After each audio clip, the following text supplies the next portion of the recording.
sudah diamati berarti karakteristiknya apa? Yang pertama apa kan?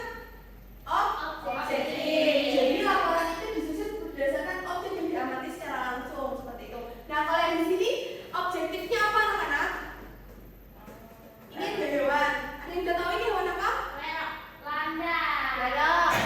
Lerok itu apa ya? Tikus. Bukan. Yang punya duri di atasnya, hewan yang punya duri di atasnya itu apa? Iya, betul Mas Adilan. Nah, berarti objek yang diamati ini adalah landak bermuka hitam. oke. Kemudian laporannya ditulis secara faktual. Apa itu faktual?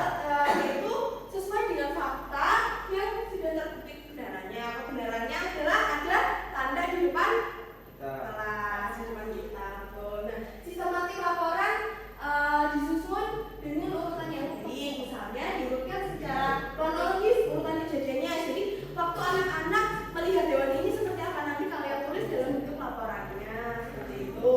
Kemudian diurutkan sesuai lokasi pengamatan. Misalnya anak-anak melihat di depan kelas, landaknya di depan kelas, berarti kalian nanti menuliskannya secara terurut, secara rinci dari awal kalian melihatnya di mana dan seperti apa. Kemudian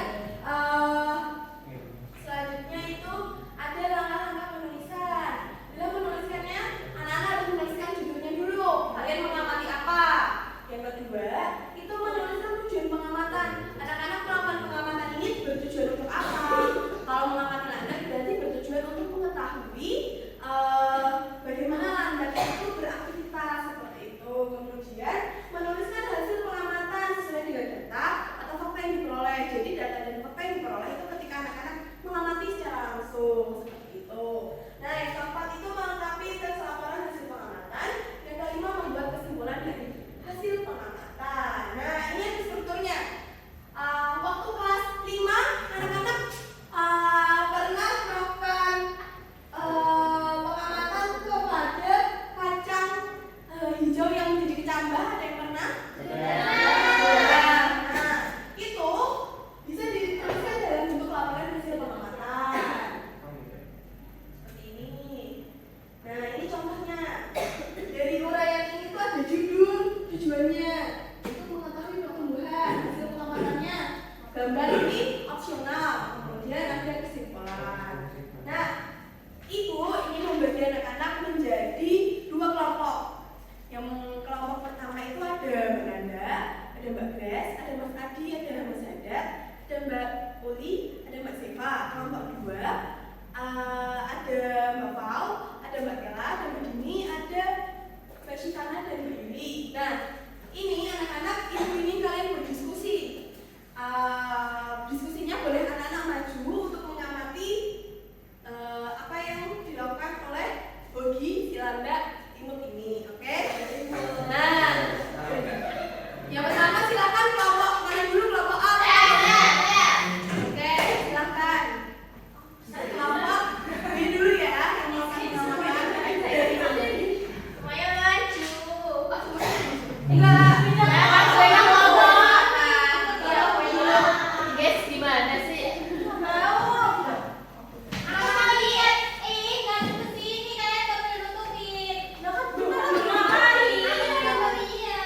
Oke, silakan yang anak-anak amati dulu. Di mana, Nek? Lokasinya anak-anak tadi kan sudah hafal kan strukturnya. Silakan anak-anak amati. Kapan pelaksanaan pengamatannya? Oke. Bagaimana prinsipnya lama? Des. Oke, lampu bapaknya sudah diamati? Oke. Ladaknya sukses. Udah, Udah, Bu, cukup. Oke.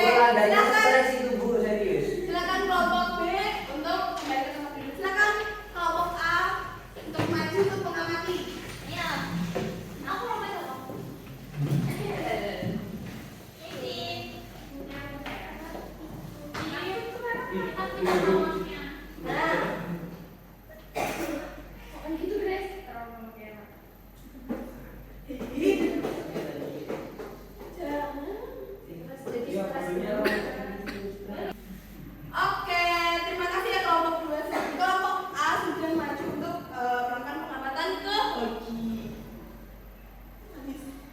Oke, nah sekarang anak-anak silakan berdiskusi. Susunlah tadi laporannya yang sudah diamati, kapan pelaksanaannya, siapa yang diamati, dan gimana pengamatannya. Oke? Oke, Bu.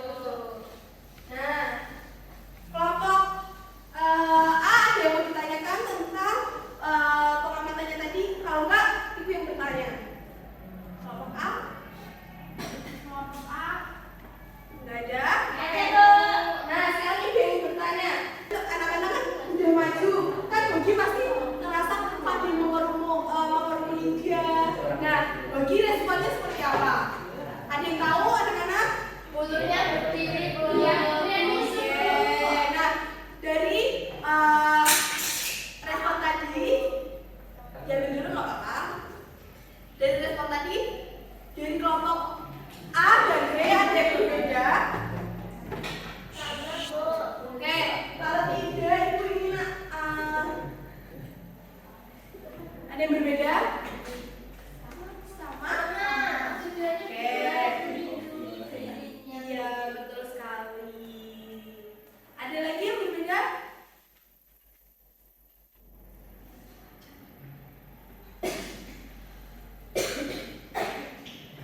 Apa, Bu?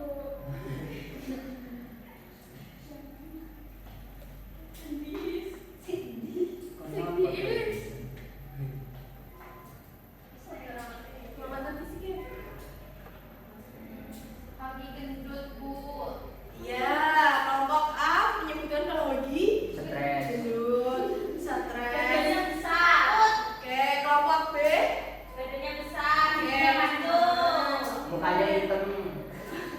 Oke. Nah, sejauh ini anak-anak sudah paham ya? Ya. Oke, ada yang ingin ditanyakan? Cukup, Bu. Piro? Soalnya mau ke pause. Oh, piro. Iki udah 2 menit, tadi kayak 7 menitan. Dapat 7 menitan.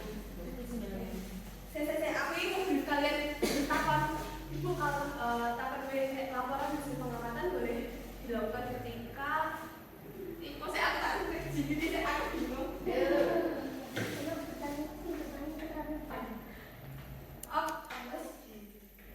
Oke, sejauh ini ada yang ditanyakan?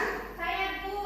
Oke, silakan Grace. Bu, kenapa sih, Bu, kalau laporan itu harus ada pengamatannya objektifnya, Bu? Oke, kenapa laporan dalam menulis laporan hasil pengamatan itu harus melakukan pengamatan yang objektif karena laporan hasil pengamatan itu berdasarkan kejadian yang nyata atau faktual yang sudah berlalu. Kenapa objektif? Karena saksi yang diamati itu harus real, yang benar-benar terjadi.